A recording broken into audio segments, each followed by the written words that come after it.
Hi guys, James at Rampant Lion Reviews again for you today with another beer review. For this one we are going to stick to Scotland, but we're going to head up to the northeast of the country today, to Aberdeen, where I used to study chemistry, and we're going to have a look at another beer from a brewery that has featured on the channel a good number of times before. If memory serves me right, this will be about my 8th or so review that I've done from these guys, and this one is a style that you're not going to see from them too often, and it is a style that I've been getting really into again over the last couple of months. So I think this should make for a very interesting review. For this one then, we are going to head to Dyce, to the northwest of the central part of the city, very close to Aberdeen Airport, and we're going to have a look at another beer from Fierce Beer. So this one is called the Fierce Pilsner. I think you know what style of beer this one is now, but this one comes in at 4.2% ABV, and hopefully this turns out to be another very nice example of this style. So yeah, as I've told you on numerous occasions on the channel over the last little while, I have been getting really into my lager beers once again.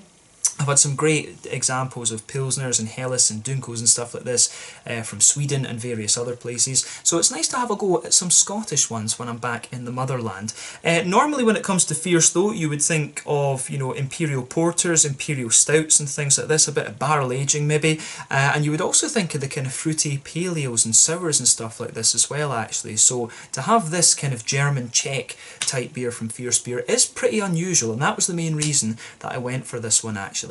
I bought this beer at Valhalla's Goat through in Glasgow, and when I was on the phone to them getting this box ready, they said, oh, Fierce Pilsner, and I just thought that's very unusual, so I thought, well, why not, let's have a go at this one and see how we get on. So definitely cool to have something a little bit different from Fierce. This is a brewery that I always look out for when I come back to the motherland for a little bit, so as I say, fingers crossed this is another good example of the Pilsner style, and I hope that you guys watching enjoy my take on this beer as well. So yeah, let's see how we get on with this one then. So as always with my reviews, I'll tell you a little bit about the brewery before we taste the beer. If you want to get straight to the tasting, just fast forward. All the usual links are in the video description below. That's the brewery website, the link to my other reviews that I've done from Fierce Beer before, and you will no doubt see more added to that list in the fairly near future. There's all the usual social media down there. If you want to see more reviews, do please consider subscribing to the channel. The whole channel of course has a geography based tagging system, so you can go into the homepage and search for beer based on country, city, state, county, province, prefecture, whatever it is you're interested in. Do check out the playlists of beers from different countries. There is one there for all the Scottish beers that I've reviewed for you. That's being added to quite regularly at the moment because I am enjoying a bit of time in the motherland. And as always, please do get in touch and let me know some of the other beers and breweries that you guys would like to see me review. It's always great to hear from you guys that are watching the videos, and the support that you show the channel is hugely appreciated. So anyway, to tell you a little bit about Fierce Beer then, on to my brewery notes. So as I've mentioned to you already, Fierce Beer are based in Dyce, just to the northwest of Aberdeen, and this company began its life as the homebrewing experiments of David Grant, who'd worked for many years in the oil industry. So he'd been homebrewing since March of 2013, and after hosting a beer and food pairing dinner in May of 2015, where by the way his beers got rave reviews, he decided that he wanted to turn professional and start his own brewing company. So David is joined at the brewery by Dave McGarry, who also worked in the oil industry, but he used his redundancy package to put himself on a brewing course at Brew Lab in Sunderland in the northeast of England. Quite a popular route actually for different craft brewers in the UK. But in April 2016, they moved into the brewery in the Kirkhill Industrial Estate in Dyce, as I said, to the northwest of Aberdeen, very close to the airport, and at the moment they can brew around 800,000 litres of beer per year. They started canning their beers in early 2018, and they now have their own bar on Ship Row in Aberdeen, which is called the Fierce Bar, very close to the court. Actually, I've been in there a couple of times. I need to film an out and about video there the next time I make it up to Aberdeen. That's somewhere that I really do want to go actually and film a few out and about videos, because there's some really great beer bars and stuff up there actually. But they also want to move to a brewery in a little bit more of a kind of central location in the city, if you like, and have a brewery and restaurant type thing there. So we'll need to see how that progresses over the next little while. The property market in Aberdeen has been becoming a little bit more favourable for the buyers in recent times, so maybe we'll see that come to fruition fairly soon actually. But in May of 2019 they opened up a new bar on Rose Street in Edinburgh, and they also now have one in Manchester as well actually, which is quite cool. But as of December 2020, when I'm filming this review for you, these guys have produced about 145 different kinds of beer of various different types. As I say though, mainly darker beers and fruity sours and stuff like this that you'll find from these guys, but they're also producing different kinds of gin these days as well. So yeah, Fierce always expanding a little bit and adding new things to their repertoire. So maybe we will see some more sort of German Czech style beers from these guys over the next little while. Maybe this is the start of some more interesting stuff to come. But yeah, that's all I can really tell you about Fierce Beer for the moment. If you want to learn more about these guys, you can check out the brewery website. You can follow them on Facebook and Instagram to keep up to date with all the latest goings on. And you can of course check out the Rate Beer, Untappd and Beer Advocate pages to learn more about all those different beers that they've done. I think 145 is a pretty impressive number actually. But yeah, let's get on and actually have a taste of this beer then. Very curious to see how it turns out. I have to say I always enjoy the artwork that Fierce have, the animals in different kind of costumes basically, if you can call it that. So this time we have a rhinoceros in what looks like a Russian cosmonaut uniform. I think that spacesuity type thing, that's definitely more Russian than it is American, I would say. So yeah, it's like a rhino cosmonaut, come to think of it. That actually, by the looks of it, may well be, looks like it could be one of the old things of, you know, like Yuri Andropov or Yuri Gagarin and things like that, come to think of it. But yeah, you can see on the side of the can there is the Fierce symbol there, the kind of devil hop flower, which is their signature, and it says on the side here, Fierce Pilsner. Pilsner is a classic lager style beer, cold fermented and matured slowly. Fierce Pilsner has spent over 6 weeks in tank, uses a traditional yeast strain and noble hops to develop a crisp, clean flavour profile with a little sweetness. Such a great beer and gluten-free too. So yeah, that is pretty cool, I have to say. Yeah, this should be really quite nice actually. So it even has the Swedish pant signal on it, but this is one of the things, I've never seen Fierce beer in Sweden, which is quite annoying, I have to say. So yeah, I would love to see more Fierce beers actually making it to Sweden. Probably they sell them in some of the different craft beer bars around the place, but they've not been through Systembolaget yet as far as I can remember. There's been a few collaboration beers have gone through Systembolaget, but none that have actually been released under the Fierce beer name. But I know that there are a few more importers supplying Systembolaget these days, so fingers crossed that will change. But yeah, 4.2% Pilsner style beer, this one. So without further ado, let's get this guy out and we'll get on with the tasting. Very curious to see how this one turns out. Oh, there we go. I thought it was going to explode on me there. It went a little bit crazy. But yeah, let's get this guy out and we'll get it into the glass. There we go. Of course, I could use, I've got a Pilsner Urquell mug up on the windowsill behind me, behind the drum kit, but you know, I just quite fancied sticking with my tulip for this one, to be honest with you. The carbonation on this one has gone a little bit crazy, so I'm wondering if this beer has just been a little bit irritated, but we'll pour it quite nicely. We'll just pour it a bit slowly. But anyway, to tell you a little bit about the story of Pilsner. So this style of beer actually originates from the city of Pilsen in what is now the Czech Republic. It used to be part of the Austro-Hungarian Empire. The beer, the Pilsner style of beer, was created by an ethnic German brewer. I can't remember if he was actually from Bavaria, but he was ethnic German of some description, be it Austrian or German, you know, from Germany proper, Bavaria. But yeah, he created this beer. Apparently he wasn't a very nice man actually, but yeah, the Pilsner is basically the German word for the Czech city of Pilsen, and that's why you have this there. So the Czechs call this style of beer Pilsen, the Germans call it Pilsner. So the original ones are from what is now the Czech Republic, and it is the most popular style of beer in the world. So yeah, quite interesting. But you know, when it comes to lager beers, the main difference between a lager and an ale, of course, is during the fermentation process. Lagers are cold fermented, bottom fermentation, whereas ales are top fermentation. So usually ales ferment at somewhere around, you know, 16, 17, 18 degrees, whereas lager beers, I think, tend to be down at sort of 10, 11 sort of degrees, if I remember rightly. So yeah. mostly, as we say, the lager beers are mostly in Central Europe. The Czech Republic, Germany, Austria, Slovenia, I guess, as well, is quite famous for these ones. So places like that. But yeah, 4.2% Pilsner beer. This one, that is your story of the Pilsner style of beer. But that is, I have to say, quite an interesting head on this one. That is pretty unusual, I have to say. So yeah, this should be quite interesting. This is definitely one, you can see that this beer, we've got about, I'd say about 3/4 of it in the glass, but you can see that this beer has poured almost like a New England IPA in some ways, like a New England Pale Ale. Very, very hazy looking Pilsner beer, this one, but a lovely kind of bright yellow colour. There was about a solid 1.5 fingers of a frothy, I would say perfect white head on this one.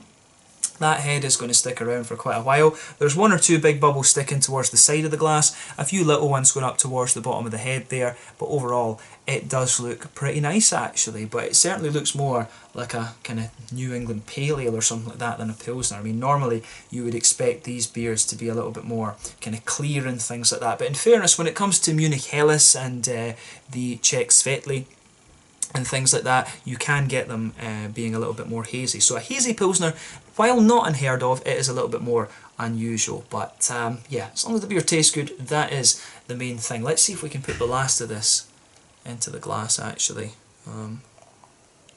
There we go. We just need to be careful with this beer, as I say, because of the head. Looks as if there's a wee bit of tasting in there. There's a wee tiny little bit left in there, but that should do in the meantime. But yeah, let's take a closer look at the aroma of this one then and just see how we get on. Oh, so yeah, I'm going to say straight away on this one, it actually does come across as a little bit more of a kind of Helles than a Pilsner, in fairness, and it actually comes across quite like a Munich Helles in a lot of ways. So the main types of Helles beer that you're going to get will be the Dortmunder Helles, which is a little bit more kind of hoppy and a little bit more kind of crisp. The Munich Helles tends to be a little bit smoother and a little bit more bready, and of course you've got the Czech equivalent, which is the Svetli, and that's even more smooth and even more kind of bready than the Bavaria, the Munich Helles, sorry. But the breadiness that this beer has, it certainly has a few kind of Pilsner elements to it, and it's got a bit of the Pilsner kind of crispness to it, but it certainly has a little bit of that Munich Helles type thing as well, to be honest with you. So yeah, straight away with this beer you're going to get a lovely bit of a very soft kind of white bready character out of it. It does come across as very kind of fluffy, almost like a very fluffy white bready character actually. So I do like how that goes together. The aroma of this beer is very, very inviting for sure, no doubt in my mind about that. But yeah, you do get a bit of that kind of Pilsner crispness out of it. And in fairness, you know, the more that I smell of it and the more bready it gets, the more it makes me think it's leaning towards the kind of Czech variety. So yeah, this is interesting. It really, I think once the nose opens up a little bit, it does start to lean a little bit more towards that kind of Czech side of things. As I've told you in previous videos, the main thing between the Czech and the German lager beers for me is the level of breadiness. The Czech ones are usually very, very smooth and even more bready, whereas the German ones just have a little bit more of a kind of crispness to them. So at present I would say that this is somewhere between the Czech Svetli and the Munich Helles, if you like. But in fairness, the Czech variety of the Pilsner Pilsen can be a wee bit more bready, so food for thought on this one. You're always going to get little nuances like this when you get these beers brewed in different countries. So yeah, that's one of the things that makes reviewing these beers so interesting. But yeah, lovely soft white bready base to this one. You can smell a little bit of that kind of crisp Pilsner malt in there. There's a wee bit of biscuit for me. You do get a little bit of a kind of McVitie's digestive biscuity sort of thing out of this one. So I really do like how that goes together in this beer. So yeah, I like the fact that you've just got a wee touch of sweetness, a lovely soft white bready base, and a little bit of a kind of Pilsner malty type crispness to it as well actually. So yeah, it gets a thumbs up from me on the malty side of things. I think this beer is going to have a lovely backbone to it, but definitely a little bit more kind of like Munich Helles or Czech Letsak for me, rather than being a straight up Pilsner. Although there are a few elements to this that do remind me of the unfiltered version of the Pilsner Urquell that we had when I went to the brewery there.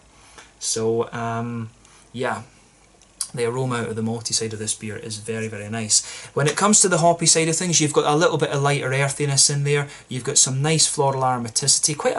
It's quite a smooth floral aromaticity, which makes me wonder if it is Hallertau hops that are in this. Usually, if it would be the Czech Sats or Žatec as they call it would be a little bit more kind of spicy than this, whereas this one comes across as really very smooth. So I'm wondering if it's Bavarian Hallertau that's in this. The other option would of course be Bayerische, Badische Tettnanger hops. That would be the other variety you could use. And here there's Slovenian hops as well, like Styrian Goldings and things. There's quite a few different noble hops. There's even things from Poland that are quite similar, of course.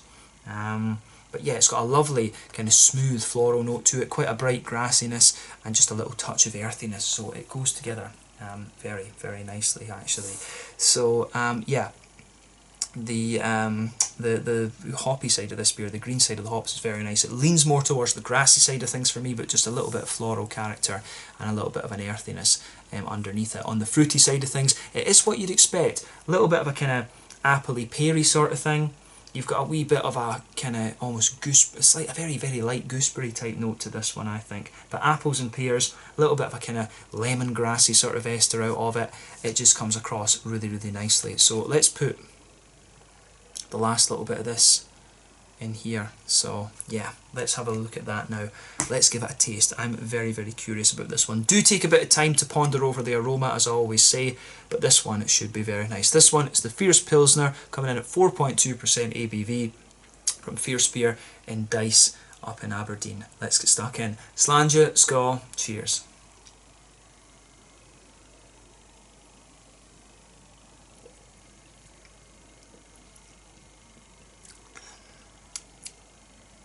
Oh, right, okay. Yeah. This is definitely quite an interesting one, I have to say. Where do we place that? You can tell straight away it is a lager, and it does have a bit of that kind of Pilsner crispness to it. It is almost like a kind of... It's almost just got a little bit of the kind of... the Munich Helles type qualities. It's got a little bit of the Munich Helles breadiness to it, but with the kind of German Pilsner dryness. That's the first impression I get out of this one.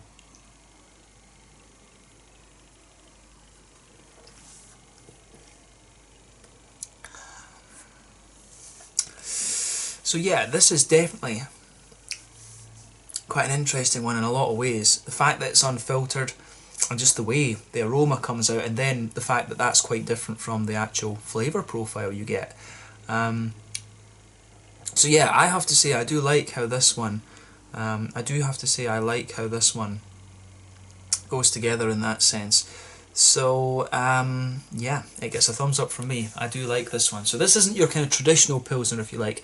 This one is definitely a little bit quirky in a lot of ways. So let's try and break down the flavour of this one then, and see how we go. So straight away with this beer, you can feel a little bit of that soft white bready note just blanket in the middle of your tongue.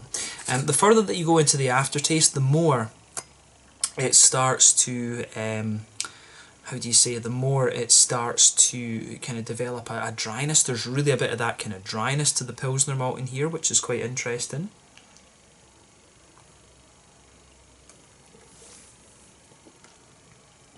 Some Pilsner malt you get can be really quite nice and sweet and smooth in a lot of ways, and some of it can be a little bit drier, and this one definitely leans towards that kind of drier element, but you do get the smooth bready quality there. That is on the middle third of your palate and towards the back third of your tongue, but you can feel that dryness coming out on the middle third of your palate the further you go into it, like I said.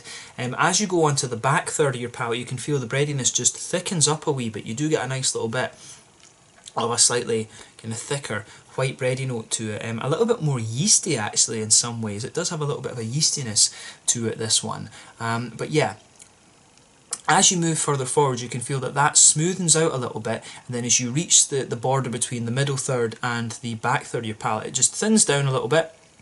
And then in the middle third of your palate, you can feel a little bit of a sweet caramelly note, pardon me, in the very centre of your tongue. There is a wee tiny touch of a little sweet caramelly note there, and then as you move gradually out from the centre of that there's a little bit of a kind of, there is definitely a little bit of a, how would you say, a more kind of McVitie's digestive biscuity sort of thing there. So if I compare this one to other Pilsners that I've had, it's definitely more yeasty in its character, it's definitely a little bit more bready, and that gives you the impression of a slightly more kind of Munich Helles almost. But it's definitely it's definitely got the dryness you'd expect from some of the more German Pilsners rather than the smoothness that you'll get out of the kind of Czech varieties, if you like. So that's quite an interesting point to make about this one for sure. But the malt base is kind of interesting, and I guess that's one of the things that you have if you're brewing this this type of beer from the point of reference of being a foreign brewer, if you like. You don't have to stick to these kind of traditional boundaries. You can play around with different with different variables, if you like, and make this one almost a hybrid of a German and a Czech and whatever. You can experiment with them a little bit, and I'm guessing that that's what Fierce have done here, to be honest. But yeah, nice variety of things going on in here, but one of the more yeasty Pilsners, I would say, that I've come across actually, and it's quite unusual to say that. But yeah, on the hoppy side of things then, in the back corners of the palate there is a wee bit of earthiness to this one. As you move further along the side of the palate there, it does develop a little bit of a slight herbal quality, but then as you reach the front kind of corners of the palate, it's distinctly more kind of floral and aromatic, and you do get a little bit of dryness on the front corners of the palate there as well. This beer, it does develop a little bit of dryness there and quite a spicy floral aromaticity. So maybe I was wrong earlier when I said that there wasn't Sats in this one. But there are other Czech varieties of hops in, like such as Kazbak and things like that. So maybe it could be something like that that's in here. They could have used a little bit of the Kazbak hop. It's quite rare, that, in fairness. But that would give you some of the kind of dryness and spiciness that you're getting out of this one. Either that, or it's just got a little bit more hop added in the early editions to give it a wee bit more bitterness. So that's another possibility. But yeah, around the front curve of the palate, it's distinctly lighter and more grassy, and then on the front third of your tongue, you've got that nice kind of oily bubble where those juicy fruity esters just roll their way out of the beer. So let's focus on that bit.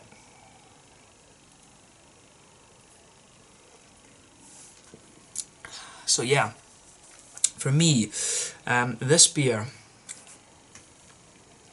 it's kind of what you would expect in terms of the fruitiness, to be honest with you.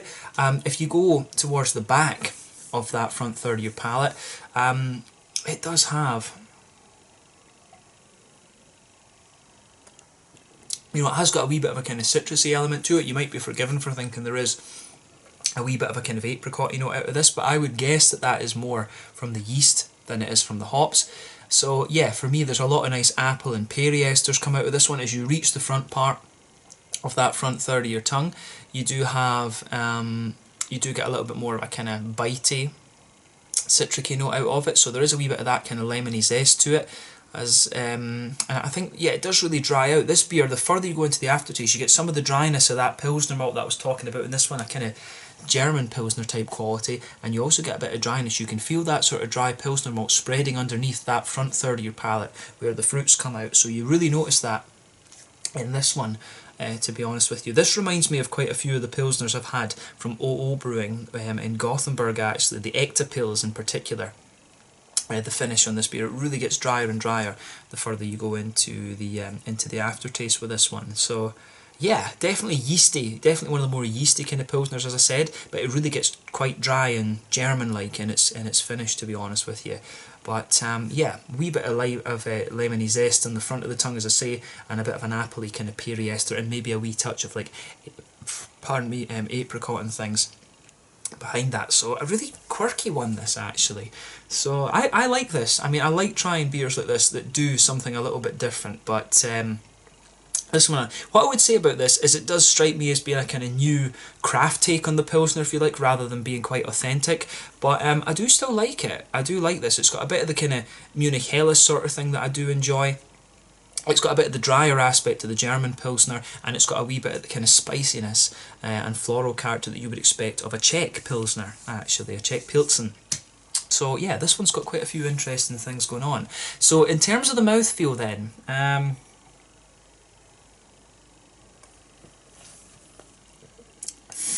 what would we say about this? This one, Top end of light bodied, carbonation is quite crisp in this one, although in fairness it does smoothen out a wee bit later. There's a wee bit of wetness to the mouthfeel in this one, but again that could just be the very clean sort of Scottish water almost. In terms of hoppy bitterness, I think this one's got to have about 30 or 40 IBUs to it. There is a wee bit of this one, but I think that the malt is giving you a bit of a dryness to it as well. Bit of smoothness to the malt base, like I said, but that does develop into a dryness later, and there's a touch of sweetness in there as well, and you've also just got a nice little bit of juiciness from the fruit as well. So I really like how everything pieces together in this beer actually. For me, this one does get a thumbs up. It's quite a quirky one, this. It's not the most original Pilsner that you're going to come across, but I think they have done quite a nice job of this actually. So yeah, quite a yeasty leaning Pilsner this one, but it's got aspects of various different types of Pilsner lager beers actually. A bit of the Czech hoppy spiciness,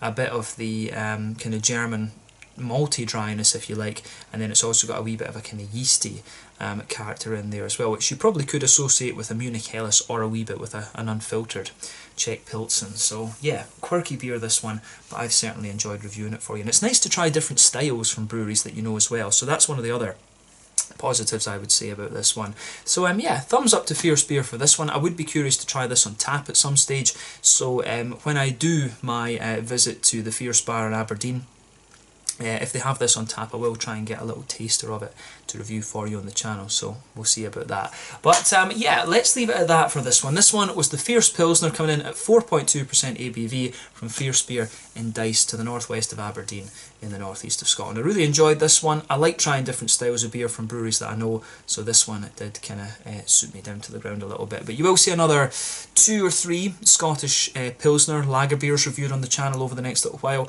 so I hope you enjoy those. But in the meantime, thank you for watching. Let me know your own thoughts on this beer in the comment section below. Let me know what your favourite beers are from Fierce Beer, and you will see more beers from these guys at some point very, very soon. Until the next time, Slanger just now, check out my social media, check out Fierce Beer, and I will catch you guys in the next one. The Fierce Pilsner, 4.2% ABV from Dyce, just outside of Aberdeen in the northeast of Scotland. Slanger, skull, cheers, and catch you guys in the next review.